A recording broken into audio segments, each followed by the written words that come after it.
अभिनंदन, आभार और बहुत बहुत स्वागत है दोस्तों ज्योतिष विज्ञान के इस ऐतिहासिक चैनल पर।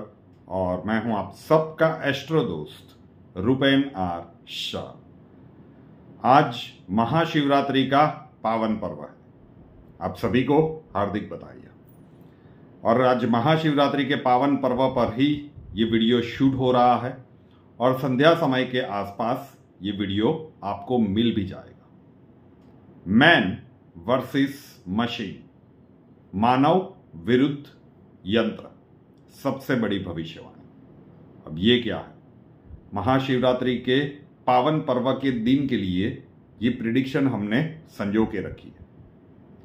कैलाश पर्वत सभी ने नाम सुना होगा, लेकिन आज भी इतने डेवलप होने के बाद भी उसके कितने अनसुलझे रहस्य हैं, कितनी मिस्ट्रीज है कैलाश पर्वत के बारे में, क्या आप जानते हैं? और अगर जानना चाहते हैं तो उसका वीडियो का लिंक नीचे डिस्क्रिप्शन में दिया हुआ है।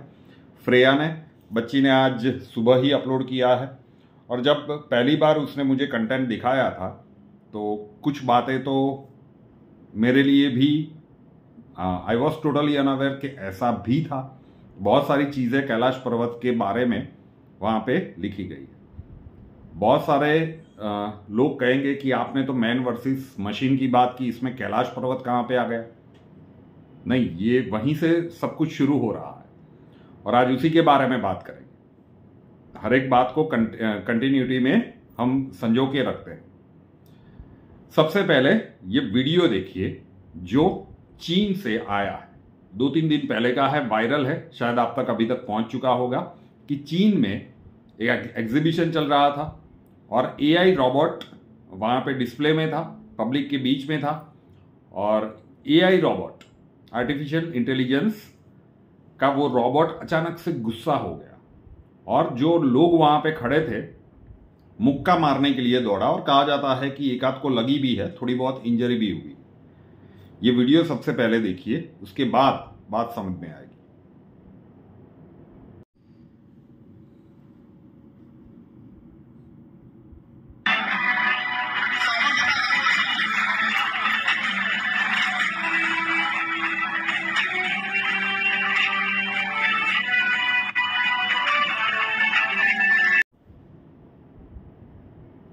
तो ये अभी रिसेंट का वीडियो है। हम बात की शुरुआत करेंगे वर्ष 2004 से, 2004। या हमारी कॉलेज वगैरह कंप्लीट हुई थी और उसी समय पे हॉलीवुड के एक एक्टर थे, ब्लैकिश एक्टर विल स्मिथ। मुझे तो उनकी मूवीज बहुत ज़्यादा पसंद थी और उस समय के अंतराल में उनकी बहुत सारी मूवीज आई थी। वो जो दशक था उसमें इंडिपेंडेंस डे ले लीजिए, मैन इन ब्लैक की सीरीज ले लीजिए, आई रोबोट ले लीजिए, तो he is a fabulous actor. तो आई रोबोट हम लोग देखने के लिए गए थे कि किस प्रकार से रोबोट का प्रचलन, मैं 2004 की बात कर रहा हूं, 2004, बस 20-21 साल पहले है। लेकिन उस समय पे जब वो मूवी हम पूरी देख के आए, बाहर निकले, सारे यार दोस्त गए थे, तो चर्चाएं ये चल रही थी कि हाँ, ये साइंस फिक्शन फिल्म बहुत अच्छी बनाई है, लेकिन सच में ऐसा कुछ हो सकता है? डिस्कशन सा छिड़ गया था कि क्या सच में ऐसा हो सकता है। पहले तो ये इस प्रकार से रोबोट्स हमारी लाइफ में आए, इसमें ही अभी 100 साल तो मिनिमम लग जाएंगे और उसके बाद वो रोबोट इतने डेवलप हो जाए कि जो मूवी में दिखाया गया है उस प्रकार से वो हमारे काम में आए, उसमें तो शायद 150-200 साल लग जाएंगे। दैट इज क्वाइट टू फार। मतलब बहुत लंबे समय के बाद पॉसिबल है कि शायद ऐसा हो जाए। तो ये सब कुछ चर्चाएं थोड़ी सी चली थी। 2004 की बात है।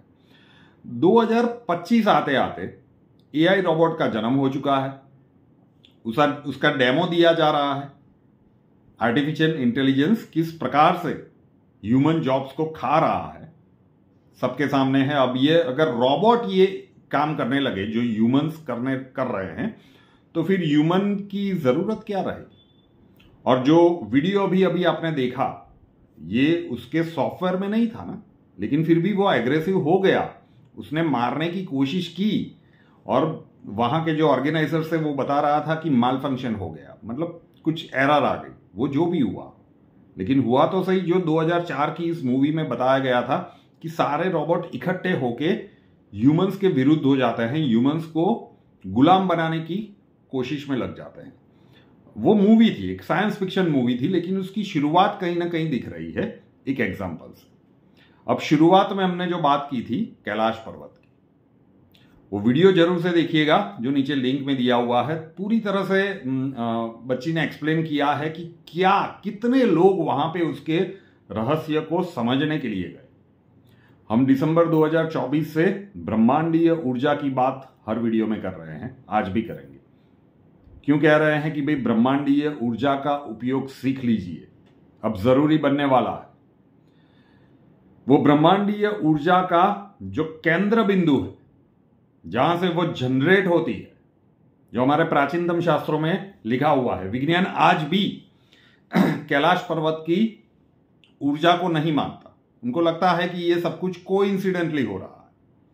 हमने ब्रह्मांडीय ऊर्जा के अस्तित्व को भी विज्ञान नहीं मानता, और हमने कहा था कि भाई आप विश्व के किसी भी कोने में रह रहे हो, हमने एक्सपेरिमेंट किया है कि ये हम डिस्टेंस से भी शक्तिपात कर सकते हैं, तो ऑनलाइन सीख सकते हैं। तो हर देश से लोग सीख रहे हैं, चाहे वो ऑस्ट्रेलिया हो, यूएस हो, कनाडा हो, ब्रिटेन हो, यूरोप का कुछ ऐसे देश थे, सिंगापुर हो, यूएई हो, हर जगह से लोग इसे सीख रहे हैं और हर जगह पे उनको अनुभव भी हो रहा है। तो ये तो साबित हो गया कि ब्रह्मांड की ऊर्जा होती है। विज्ञान जब तक उसे मेजर नहीं कर पाएगा मानेगा नहीं। अब क्यों ये मैन वर्सेस मशीन में ये ब्रह्मांड की ऊर्जा की बात आई और कैलाश पर्वत की बात आई? साइंस जब भी डेवलप हुआ है, उसने कुछ ना कुछ इन्वेंट किया है, उसमें कहीं ना कहीं ऊर्जा के रूपांतरण के सिद्धांत का एक बहुत बड़ा हाथ रहा है। ठीक है ना? ऊर्जा संरक्षण का नियम यही तो कहता है कि ब्रह्मांड की टोटल एनर्जी कांस्टेंट है।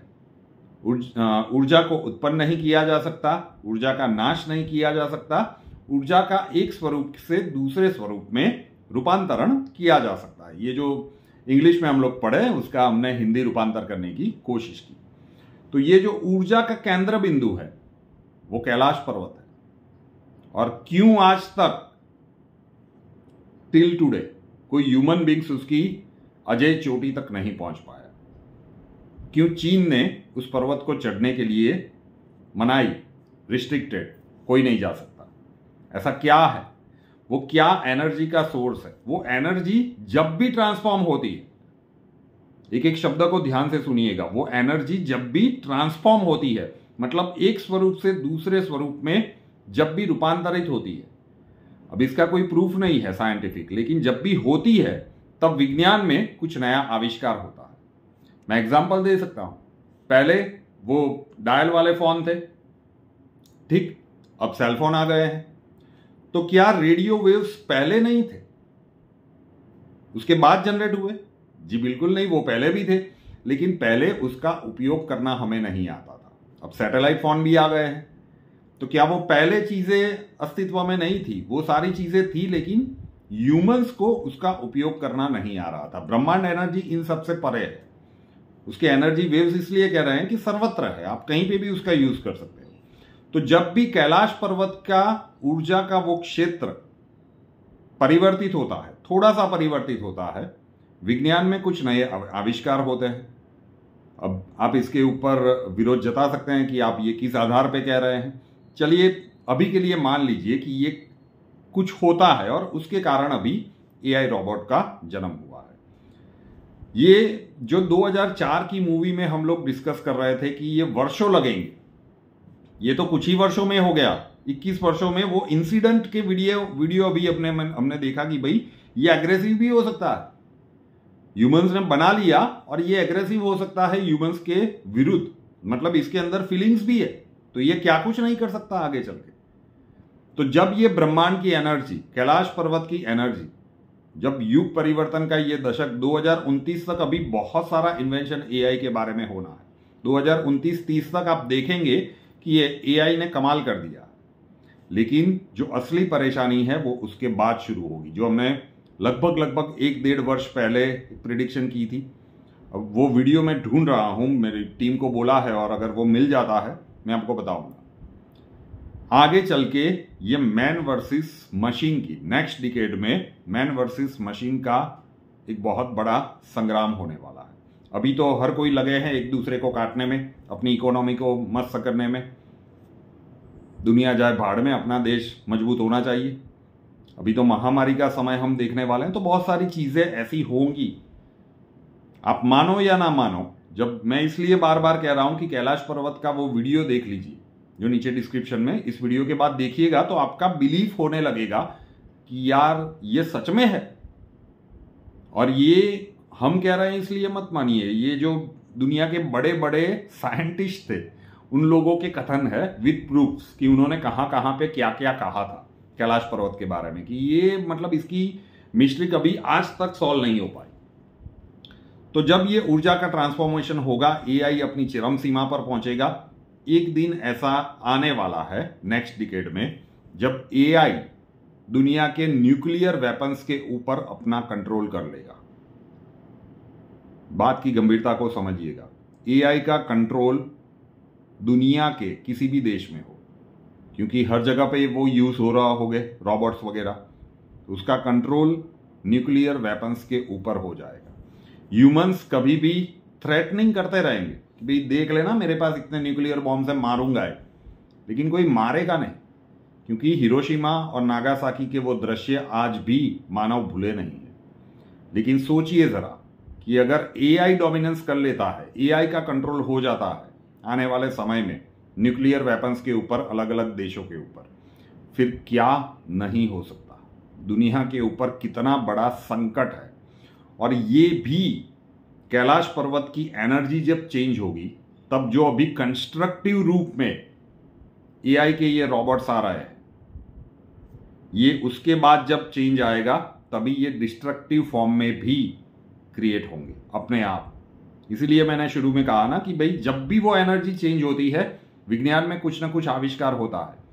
वो डायल वाले टेलीफोन जब थे तब भी एनर्जी थी, लेकिन मानव को वो यूज करना नहीं आता था, इसलिए सेलफोन नहीं थे। तो आगे आके देखते जाइए होता है क्या। और ये कैलाश पर्वत की एनर्जी का ही प्रभाव होगा कि एक बहुत बड़े ट्रांसफॉर्मेशन से, विकास अपनी जगह पे ठीक है लेकिन अति सर्वत्र वर्जयित, कितनों को समझ में आएगा। एक फिक्शन स्टोरी की तरह ये प्रिडिक्शन आज महाशिवरात्रि के दिन लग सकती है, लेकिन हम बहुत दूर नहीं है, बिल्कुल कुछ वर्ष ही, अभी यहां से 2029-30 तक आप एआई का गजब का विस्तार देखोगे, और उसके बाद वाले कुछ ही वर्षों में उसका डिस्ट्रक्शन पावर भी देखोगे। Things are going thick and fast, बहुत तेजी से हो रहा है। तो ये सारे संकलित अंश इसी के कारण हमने आपको बताए कि वो कैलाश पर्वत की स्टोरी का क्या था, वो वीडियो क्या था, वो 2004 की आई रोबोट वाली मूवी क्या थी। आप में से भी कई लोगों ने देखी होगी, विल स्मिथ की मूवी थी, बहुत अच्छी तरह से चित्रण किया गया था। वहां पे तो न्यूक्लियर वेपन की बात नहीं थी, मतलब ह्यूमंस और रोबोट्स का एक वॉर दिखाया गया था। फिल्म है तो उसमें तो हीरो ही जीतेगा लास्ट में। देखते जाइए कि घटनाक्रम किस प्रकार से होते हैं। महाशिवरात्रि की शुभकामनाएं। ब्रह्मांडीय ऊर्जा का अनुभव आप सीखना चाहते हैं, वो विशिष्ट मुद्राएं सीखना चाहते हैं, तो उसका व्हाट्सएप नंबर, दोनों व्हाट्सएप नंबर दिए हुए हैं। व्हाट्सएप नंबर जो 971 वाला है वो कुंडली कंसल्टेशन के लिए है, नीचे जो 84859 वाला है वो मुद्रा सीखने के लिए, ब्रह्मांडीय ऊर्जा का अभ्यास सीखने के लिए है। रूपेनार शाह नाम के इस यूट्यूब चैनल को अभी तक सब्सक्राइब नहीं किया है तो कर लीजिए, साथ वाला बेल आइकॉन दबा दीजिए, और उसके बाद 3 ऑप्शंस आएंगे, ऑल के ऊपर क्लिक कर दीजिए ताकि हर नए वीडियो की नोटिफिकेशन आपको सबसे पहले मिलती रहे। नए वीडियो के साथ फिर मिलेंगे। जय हिंद।